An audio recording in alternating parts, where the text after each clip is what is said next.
Assalamualaikum warahmatullahi wabarakatuh. Perkenalkan, nama saya Muhammad Abdul Basit Ruskia dari kelompok 1. Baik, di sini saya akan menjelaskan apa itu korupsi menurut Juniadi Suhartojo. Ia menyebutkan adalah tindakan seseorang yang melanggar norma-norma yang sudah berlaku dengan menggunakan atau menyalahgunakan kekuasaan atau kesempatan melalui proses pengadaan, penetapan pungutan, penerimaan, pemberian fasilitas atau jasa lainnya.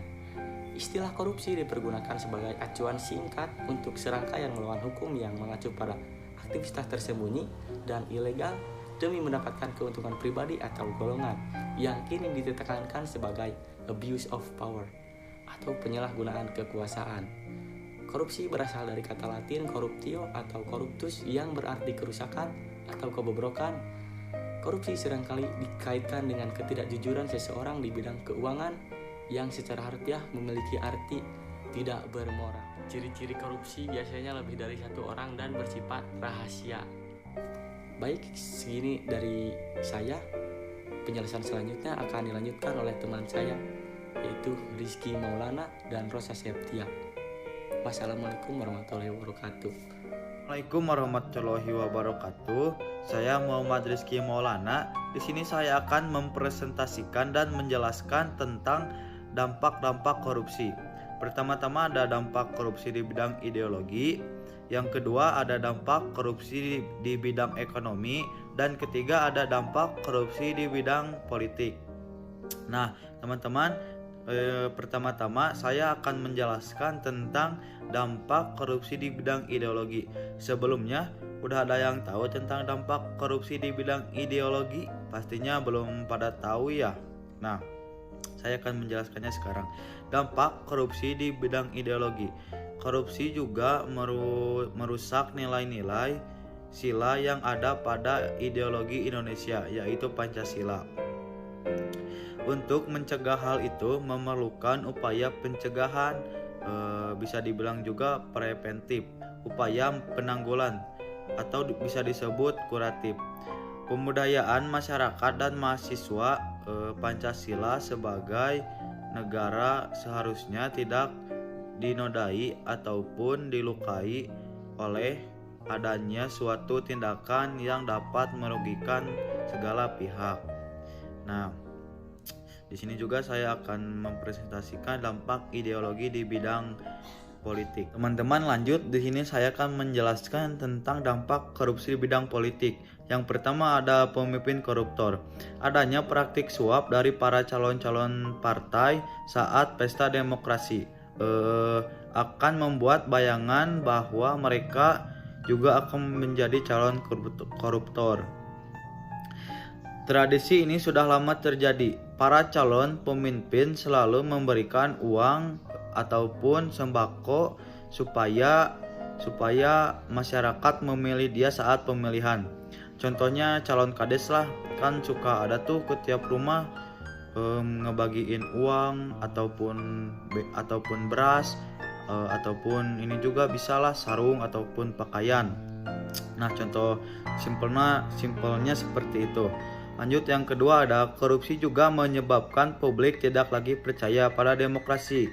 Semua pejabat negara legislatif maupun petinggi pejabat negara tidak lagi dipercaya oleh publik karena banyaknya koruptor di dalam sana. Contohnya kita juga kan agak percaya kepada DPR lah, kan suka ada tuh tikus-tikus berdasi yang gila uang. Nah, contohnya seperti itulah ya teman-teman. Lanjut sekarang ya ke dampak korupsi di bidang ekonomi. Dampak korupsi di bidang ekonomi ada dua, yaitu penurunan produktivitas dan menurunnya pendapatan negara dari pajak. Yang pertama di sini saya akan menjelaskan penurunan produktivitas. Produktivitas pada setiap industri dan produksi akan menurun karena dampak dari korupsi ini. Produktivitas dari perusahaan-perusahaan akan terhambat dan tidak bisa berkembang lebih maju. Hal ini dapat menyebabkan pengangguran jumlah karyawan atau PHK. Lalu akan banyak pengangguran yang menyebabkan angka kemiskinan meningkat. Yang kedua ada menurunnya pendapatan negara dari pajak. APBN dibiayai oleh pajak sebesar 70% pajak penghasilan atau disingkatnya PPH, dan pajak pertambahan nilai atau disingkatnya PPN adalah jenis pajak yang paling banyak menyumbang untuk pendapatan. Nah, teman-teman, cukup sekian dari saya. Mohon maaf bila penjelasan dan contohnya kurang jelas dan uga-uga, karena di sini saya masih belajar buat bicara di depan semua orang. Sekian dari saya. Wassalamualaikum warahmatullahi wabarakatuh. Korupsi di bidang sosial memiliki berbagai macam konflik, salah satunya krisisnya kepercayaan di bidang masyarakat maupun pemerintah. Karena kesenjangan hak-hak masyarakat yang tidak terpenuhi, korupsi juga membudidayakan akan memutarbalikkan moral-moral yang ada sehingga akan sulit dituntas.